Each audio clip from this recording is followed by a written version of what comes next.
Good morning. This morning we're doing some in plein air sketching. I am at Connell Lake, one of the trails. It's about 7 minutes away from my house. And those are my loud dogs. And there is the trailhead. Let's get going. My name's Connell. Glad you're here. I've been an artist for about 40 years. And lately I've been pretty excited about getting on YouTube and joining this community of artists, art fans, and learning a lot. And it's been fun sharing my art. I focus on painting animals mostly, but in my sketchbooks I like to just train my eye and my hand. And my sketchbooks tend to be kind of messy. They're not really pretty. Since watching other artists on YouTube, I've seen a lot of people make sketchbooks that have what look like beautiful finished paintings. That's not me. My sketchbooks are kind of a messy place for me to experiment, plan paintings. And anyway, so today I'm headed down to this creek that has a bridge and should be pretty fun to sketch. Let's get going.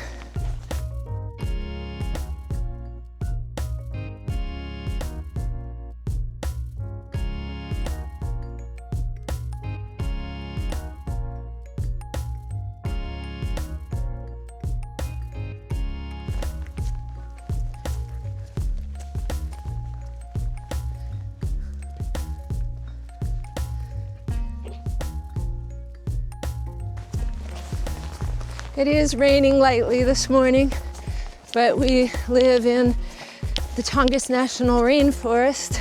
It rains about 13 feet a year here, so we can't ever use rain as an excuse to not get out and walk, or to get out and draw or paint outside. Once you get the right gear, got a nice new raincoat. I got some new rain pants, and you're just warm enough. It works fine. Yes, sunny days are more pleasant, but we get used to the rain here, so we just go. I have my 3 border collies this morning. There's Edna, Henry, Audrey's up there, and I also have my son's Chihuahua, Getty. And so with all these dogs, I have to get out. It's about 7:30 a.m. and I work from home, but I need to walk before I start working. I've thought about what it would be like to be a full-time artist. I used to be a stay-at-home mom, so I did have a lot of time to do my art back then, sort of, in between taking care of 3 kids and doing all the house stuff and everything. But now I'm single, and I work from home as a reporter for our local newspaper. And in some ways, I think kind of that job actually feeds positively into my creativity. I get to meet really interesting people, go interesting places. It really keeps my mind stimulated, even, writing stories about what our city council is doing. I have to investigate and research topics I never would think about before. Wastewater permits, hydroelectric systems, and salaries for city employees, and union negotiations. And one of my beats is art. So I get to interview some amazing artists and authors, actors, play directors. So if you have to work to support your art career, I think being a newspaper reporter is a pretty cool way to do it. I really think it keeps me out there. I tend to be introverted, so if I didn't work and have to talk to people and write stories, I maybe would just sit at home and just stay in my little bubble. And this really gets me out there talking to people and learning new things. So it's a pretty cool job. I also have always loved writing just as much as I have loved visual arts. So it's kind of a perfect pairing for me. All right, let's get down this trail. Should be at the little bridge in the creek here soon. Off we go.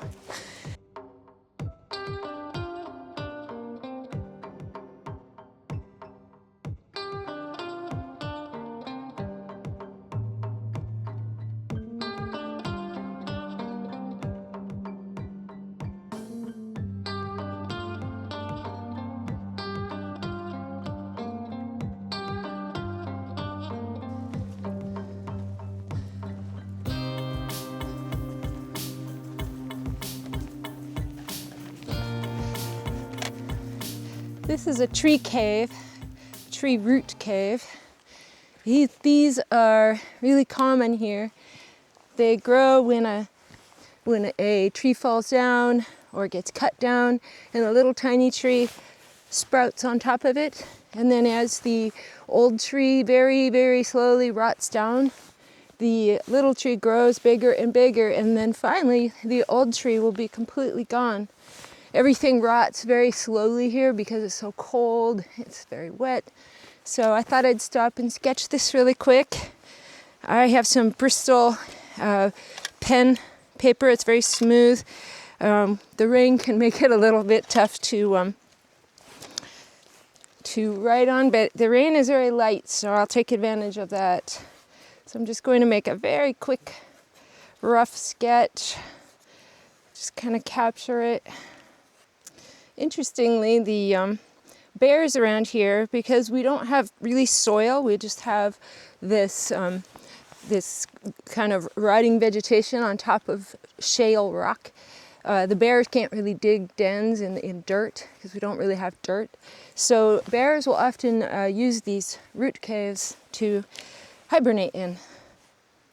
We only have black bears here. We don't have brown bears or grizzly bears, which is kind of nice because the black bears are a little more skittish, and the dogs will let me know if there's a bear nearby. The bears are very shy about dogs, so I've never had one not just run away if we run into a bear. So I don't really worry about them. Let's just make kind of a quick sketch, mostly just training the eye. Where are the shadows? What are the textures? This is a Sitka spruce tree. We mostly have western hemlock, mountain hemlock, Sitka spruce, red cedar, yellow cedar. The red cedar is what the Native Alaskans make their totem poles out of. There's not a lot of cedars here on this trail.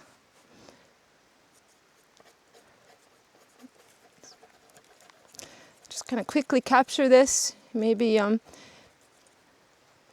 could be an idea for a painting later. That's what I use my sketches for mostly. It's just gathering information for learning, for possible paintings. It's tough to catch the soft, fluffy moss with a sharp pen. So I'll do my best here. I just kind of have the basics here, the shapes, some of the basic shadows. Let's head to the bridge. Here we are approaching the bridge. There's a lot of little bridges, but this is the biggest one. This little creek runs down into Connell Lake. Here's another tree root cave. This is a pretty cool one. All right, let's head down. It's quite the juggling act with the dogs because I'm trying to sketch, play ball, and drink my tea all at the same time. Can't do art without tea though, right? I thought that was the law, the art law. And here's the creek. And up there, there's this long set of stairs. It goes to, if you hike another half an hour or so, it goes to a whole other lake called Talbot Lake.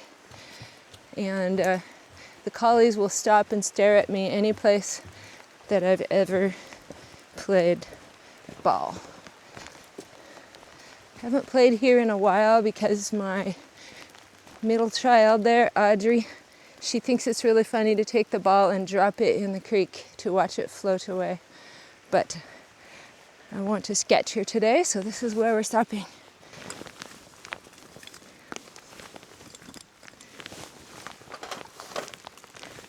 I have my little sketching kit.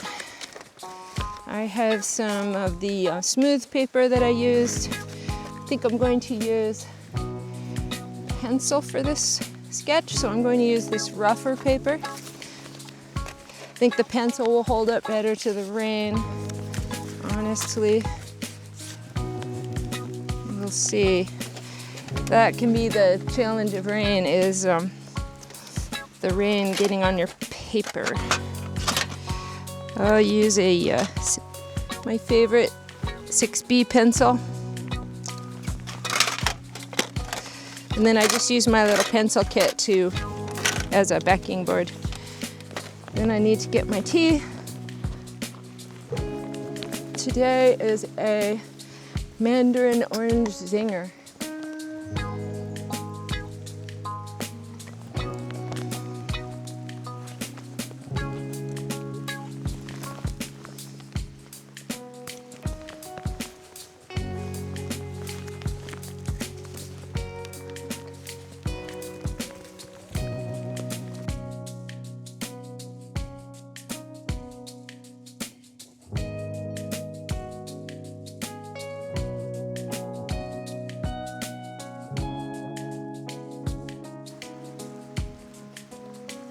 Trying to get these rounded, mossy shapes in the edge here, just to capture sort of the character.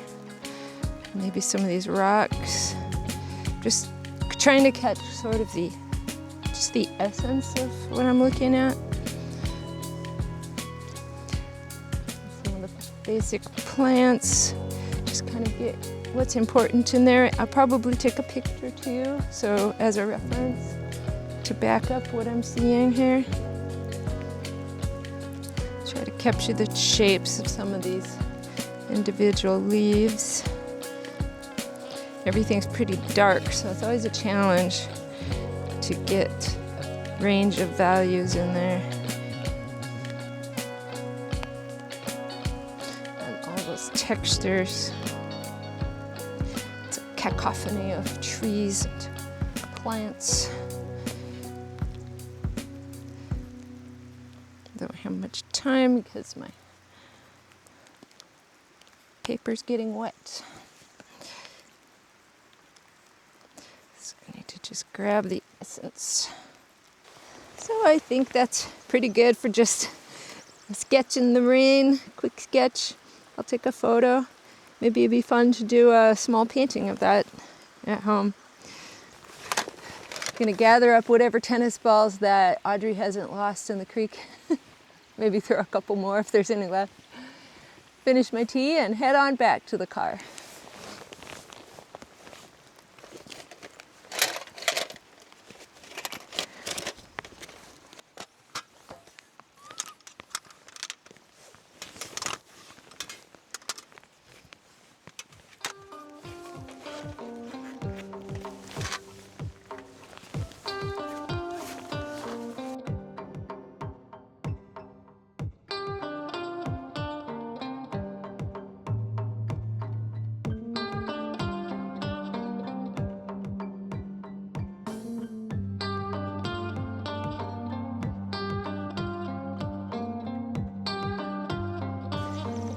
This is a really common plant here. This is western skunk cabbage.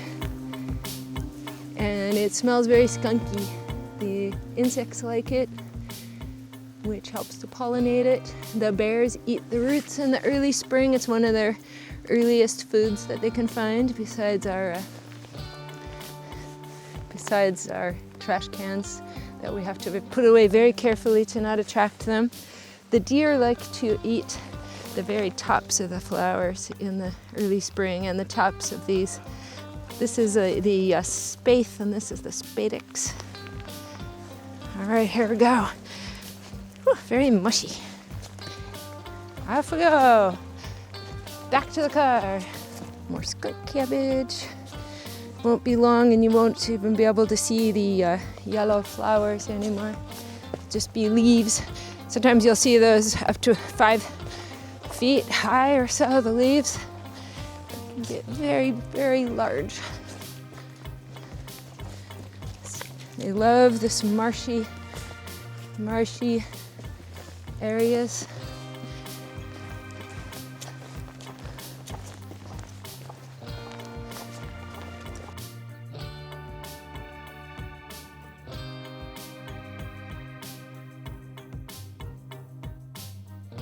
Here's some devil's club. It tends to leaf out more slowly than the other plants. It'll have huge leaves that almost look shaped like maple leaves, and underneath they'll be lined with very, very sharp thorns, and there'll be red berries, cones of red berries that the bears and the birds can eat, but they're toxic to humans. This is a very unfriendly plant for hikers because of these extraordinarily sharp thorns. They are very fine, very stiff, and they come out easily. So if you're hiking in the dark, which I have many times in search and rescue training and missions, if you brush past these and they slap against you, those thorns will come out and they'll be stuck all in the side of your face, and they're hard to get out. And if you don't get them out, they'll just kind of fester. Sometimes if you get them in your hand, it's really hard to get them out, and you just have to kind of let them fester before they'll pop out. But they do have medicinal properties. I know I've read in the books that the natives would use the roots to make teas and balms to soothe injuries. The tea is good for people with lung problems. And people also will scrape off the bark, and then underneath there's a smooth, almost bamboo-like wood, and people will make beads out of it. So there's your little botany info session for today. Yeah, these are some fairly hazardous stairs. Any wet wood here is so slippery, so I'm very careful on these. It's a pretty common way to make trail stairs around here.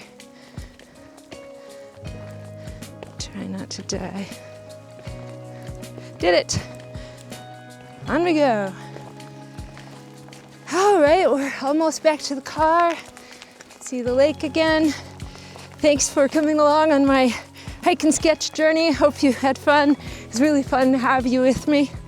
If you want to see my finished paintings or purchase prints or originals, go to my website at janellekelly.art.